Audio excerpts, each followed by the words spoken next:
अस्सलाम वालेकुम। मैं हूँ रोशनदीन दियामरी। नाजरीन, 8 फरवरी 2024 में पाकिस्तान में होने वाले जनरल इलेक्शंस में आज़ाद उम्मीदवारों की एक बहुत बड़ी तादाद ने मैदान मार लिया। इन आज़ाद उम्मीदवारों से बेशतर लोग पाकिस्तान तहरीक इंसाफ से थे और इन लोगों की जो इलेक्शन में एक नाकाबिल यकीन कामयाबी के बाद मुल्क में एक बहुत बड़े पैमाने पर जो है हैजानी कैफियत पैदा हो गई है। कुछ लोगों का ये सोचना था या उनका ये समझना था या उनकी ये प्लानिंग थी कि पाकिस्तान तहरीक इंसाफ इस इलेक्शन में मुकम्मल तौर पर वाइट वाश हो जाएगी, लेकिन उनके सोच, उनके प्लानिंग के बरअक्स पाकिस्तान तहरीक इंसाफ ने बहुत बड़े पैमाने पर मुल्क भर में इलेक्शन जीते। फॉर्म 45 के मुताबिक इस वक्त पाकिस्तान तहरीक इंसाफ के आज़ाद उम्मीदवार 2/3 अक्सरियत से ज़्यादा मैदान में इलेक्शन जीत चुके हैं। KPK के अंदर क्लीन स्वीप की गई है, तकरीबन 98% तक सीटें पाकिस्तान तहरीक इंसाफ के पास है। पंजाब के अंदर KP, सिंध और बलूचिस्तान में बड़े पैमाने पर पाकिस्तान तहरीक इंसाफ ने इलेक्शन जीता है।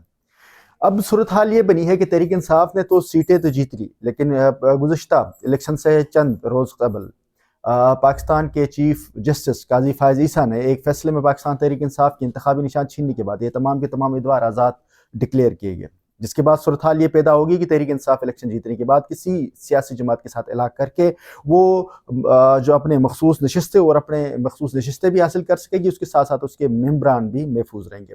अब चूँकि ये तमाम मेम्बरान इलेक्शन जीतने की बात आज़ाद थे, इसलिए ये लोग जोक दर जोक पाकिस्तान के दिगर सियासी जमातों में शामिल हो रहे हैं, जिसमें से बहुत सारे लोगों को पाकिस्तान मुस्लिम लीग नून और IPP और पीपल पार्टी में भी शमूलियत इख्तियार की है। अब सूरत हाल इस वक्त ये है कि पाकिस्तान तहरीक इंसाफ के पास कोलिशन के लिए कोई जमात मैसर नहीं है। पाकिस्तान तहरीक इंसाफ ने मरकज़ में MWM और KPK में जमात इस्लामी से इत्तेहाद का ऐलान किया था। अनफॉर्चुनेटली जमात इस्लामी ने ये कहकर उस मुज़ाकरात या उस आपस की इनकी जो जॉइंट थी उसको इसलिए ख़त्म किया कि तहरीक इंसाफ के लोग सिंसियर नहीं है। वो इस मसले के ऊपर उन्होंने कोई टेबल टॉक नहीं की, लिहाजा हम इनके साथ किसी किस्म के भी जो है वो आपस में मुज़ाकरात करने या उनके साथ शामिल नहीं होंगे। नाज़रीन, ज़राए ने यह बताया है कि तहरीक इंसाफ के साथ जो जमात इस्लामी थी, उनका ये मानना था कि वो मरकज़ और KPK के अलावा पूरे मुल्क में उनके साथ इत्तेहाद करते, लेकिन तहरीक इंसाफ ने उनके साथ सिर्फ KPK के हद तक ही इत्तेहाद करना था। अब ऐसे में पाकिस्तान तहरीक इंसाफ के पास जो वाइड अपॉर्चुनिटी है या जिसके साथ वो इत्तेहाद करेंगे, जो इनके पुराने इत्तेहादी है MWM के जो सरबराह हैं अलामा राजा नासिर अब्बास साहब, वो इमरान खान साहब से जेल में मिले और उन्होंने इत्तेहाद के हवाले से भी बातचीत की। अब जो बड़ा मसला आया जिसके ऊपर मैं अब बात करना चाह रहा हूँ, जिस नुक्ते के ऊपर, वो ये है कि MWM के साथ इत्तेहाद की बात पाकिस्तान तहरीक इंसाफ ने MWM के साथ इत्तेहाद का ऐलान किया, उसके बाद जो सूरत हाल ये पैदा हुई कि मुल्क भर में शिया सुन्नी के हवाले से जो है मसाइल पैदा हो गए। पाकिस्तान के अंदर मजहबी फ़िरकावारियत में हवा देने वाली जमात जिनका जंग से ताल्लुक़ है, जो ग्रुप है वो दोबारा से एक्टिव है। उन्होंने बाकायदा तौर पर वीडियो मैसेज में ये बात की है कि अगर जो भी MPA या MNA MWM के साथ इत्तेहाद होकर या उनका रुकन बनता, उसके वो मजहबी तौर पर पता नहीं लादीन हो जाएगा या उन्होंने जो भी एक फितवा उनका तरफ।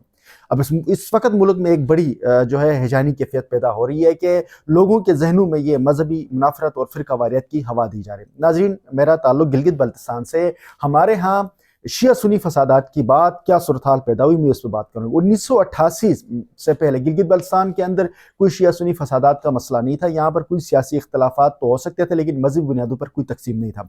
1988 में जनरल ज़ियाउल हक ने गिलगित बल्तिस्तान में शिया सुन्नी फसादात करवाए, जिससे वहाँ पर हज़ारों की तादादों के लोगों की शहादतें हुई।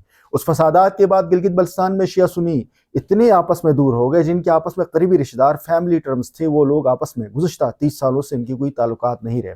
जहां पर एक गांव में लोग इकट्ठे रहते थे, उन्होंने गांव बदर किए और अपने अपने इलाके छोड़कर दूसरे इलाकों में चले गए, जिसकी वजह से गिलगित बल्तिस्तान गुज़श्ता 30-40 सालों से माशी तौर पर गैर मुस्तहकम है। गिलगित बल्तिस्तान के सियासी अदम इस्तेहकाम, माशी और मजहबी बुनियादों के ऊपर तफरका की वजह से इस कदर माहौल बिगड़ चुके हैं कि गिलगित बल्तिस्तान के लोग एक दूसरे से मिलना भी गवारा नहीं करते थे। 2005 के बाद ये सूरत हाल बेहतर होती हुई नजर आ रही थी, लेकिन एक दफ़ा फिर से शिया सुन्नी फसादात करवाए गए। 2011 में एक दफ़ा फिर सूरत हाल बेहतर हुई तो उन्होंने फिर से शिया सुन्नी फसादात करवाए गए। इस वक्त गिलगित बल्तिस्तान में हालात कदर बेहतर होने के बावजूद, लेकिन वहाँ पर फिर भी ये सूरत हाल पैदा की गई है कि शिया सुन्नी फसादात करवाने की कोशिश की जाए, लेकिन गिलगित बल्तिस्तान के नौजवान इस वक्त मुत्तहिद और मुत्तफिक हो गए हैं और आपसी इख्तलाफात को ख़त्म करके वो एक पेज पर आए। ऐसे में अगर गिलगित बल्तिस्तान के अवाम में ये जो पाकिस्तान में MWM और तहरीक इंसाफ की हवाले से जो सूरत हाल पैदा हुई है, मजहबी मुनाफरत की हवा अगर गिलगित बल्तिस्तान की तरफ लेके गए तो मसाइल मजीद बढ़ जाएंगे। गिलगित बल्तिस्तान के अवाम मजीद किसी मुश्किलात میں نہیں آ سکتے۔ اس وقت گلگت بلتستان کے عوام کو اس مسئلے کے حوالے سے، ایک پاکستان کی سیاسی مسئلہ ہے، اس مسئلے کو مذہبی بنیادوں پر گلگت بلتستان کے اندر ہوا دینے سے مکمل پرہیز کرنا ہوگا، جس سے نہ تو گلگت بلتستان کے لیے فائدہ ہوگا بلکہ گلگت بلتستان کے رہنے والے لوگوں کے مستقبل کے لیے بھی مسائل حل ہوں گے۔ ورنہ اگر ہم پاکستان کے سیاسی مسئلے کو گلگت بلتستان کی طرف لے کر آتے ہیں یا پاکستان کے لوگ اس مسئلے کے اوپر مزید الجھتے ہیں تو ان کے لیے نہ تو صرف معاشی سیاسی مسائل ہوں گے بلکہ اس سے ان کے ملک میں داخلی خانہ جنگی شروع ہو جائے گی اور مزید مسائل پیدا ہوں گے۔ ایک ملک جس کے اندر پہلے اتنی زیادہ مسائل ہیں کہ لوگ غربت کی لکیر سے نیچے زندگی گزار رہے ہیں، اکثر و بیشتر جو عوام ہے وہ 60% عوام غربت کی لکیر سے نیچے زندگی گزارنے پر مجبور ہے، لوگ بھوک اور افلاس کی وجہ سے مجبور ہیں۔ ایسے میں اگر ریاستی ادارے اس مسئلے کو مزید ہوا دیتے تو جس سے بہت مسائل پیدا ہوں گے۔ اس وقت ملک کے اندر امن امان اور سیاسی اتحاد کی ضرورت ہے۔ آپس میں بیٹھ کر اس ملک کے مسئلے کو حل کر لیں، نہ کہ اس کو فرقہ واریت کی بنیاد کے اوپر تقسیم کیا جائے۔ بہت شکریہ۔